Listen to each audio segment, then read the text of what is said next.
Hi, this is Sylvia Ford, your instructor for ECED105. This is a little video about an outline that you can use to write the portfolio project assignments for this class. It's not mandatory that you use this outline that I put together for you.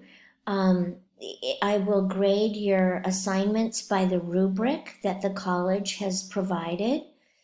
And the way that the college has designed this assignment is really very thoughtful. I just felt that there were some pieces that I could share with you to make it more professional and more usable in real life in your work in the field of education. So let's go ahead and look at this document.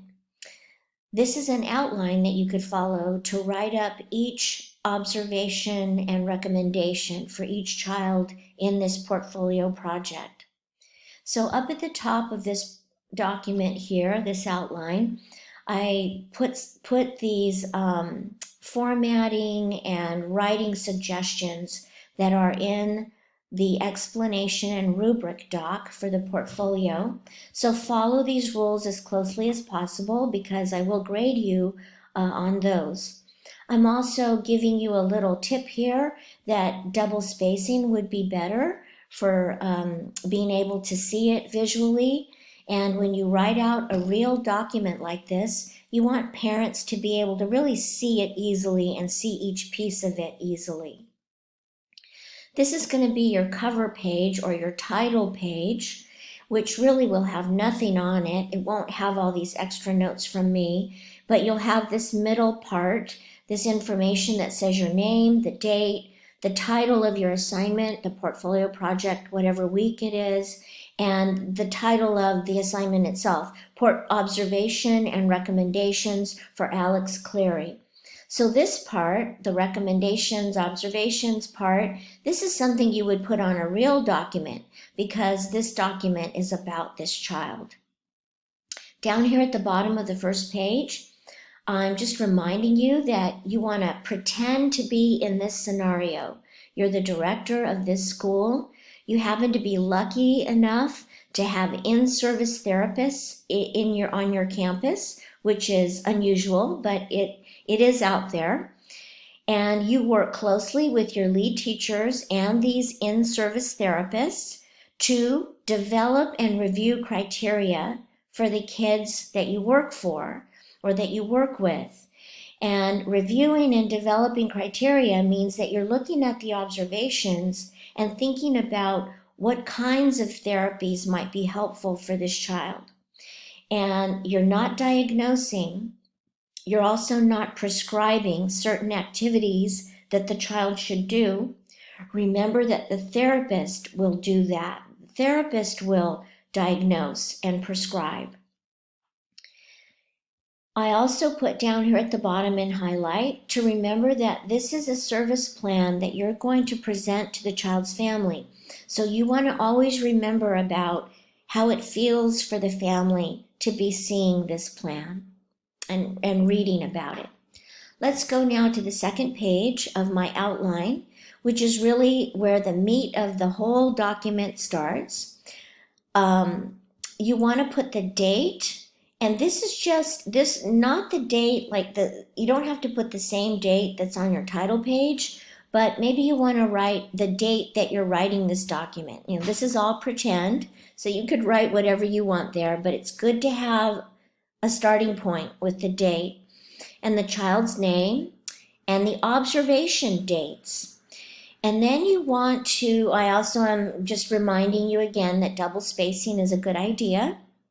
Moving on down, I want you to use these headings: date, child's name, observation dates, observation details, recommendations, and then on the last page, how the services will be monitored, scheduled, and recorded, and lastly, plan going forward.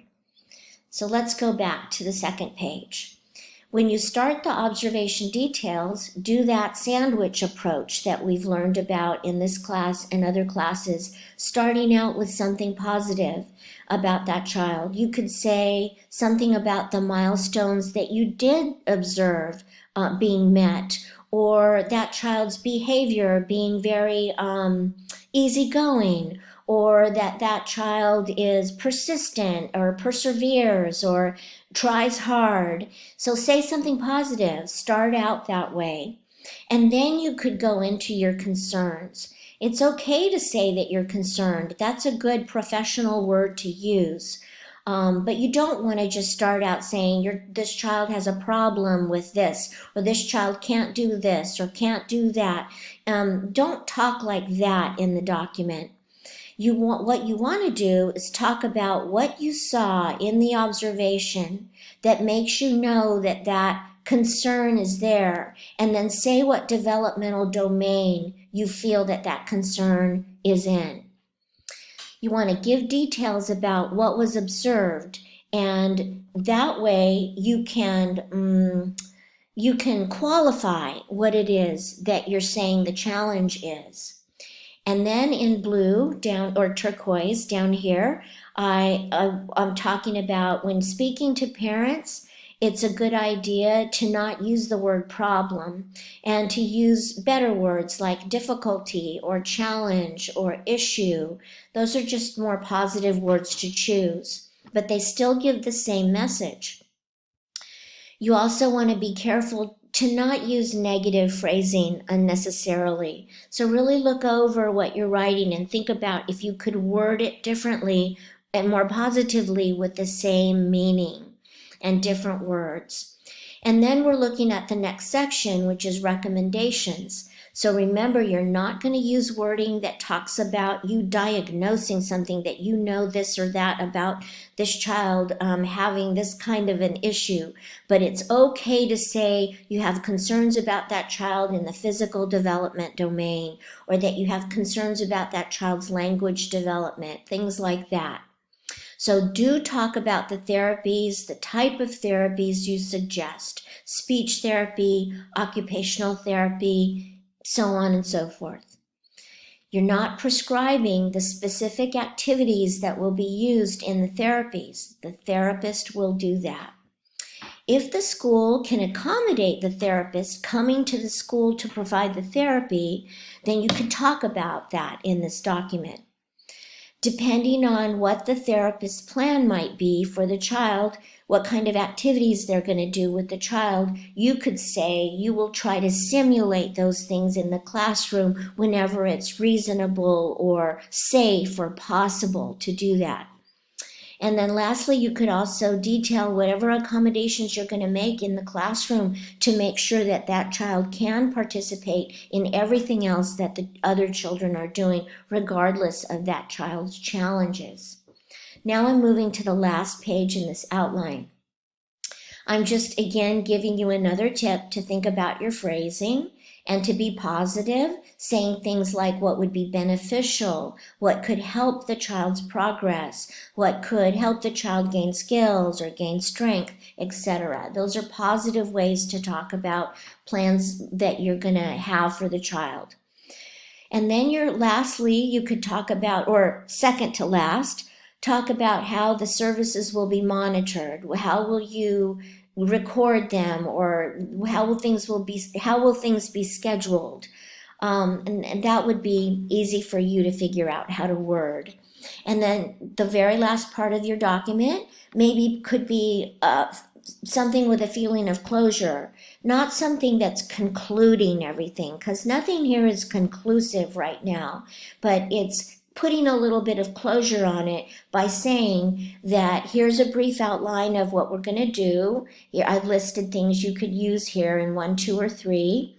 And then I also think it's a great idea to say some more closing positive things about the child, about the process, about how you're grateful to the parents for paying attention to the concerns and helping the school help the child. So talking in that positive way is always a very good way to end the document. And then I put some more things here and highlighted in yellow, more about wording and the tone and the feeling of your document. And just always remember that you want to think about how this is going to feel to the parents. And when they take their copy of the document home and look it over again, that they get this feeling that you want to support them and that you're being truthful and honest with them, but you're being careful about being respectful and kind about their feelings and the journey that they have in front of them with their child's special need. So thinking about how the parents are going to be impacted by your document is always something that I think is super important.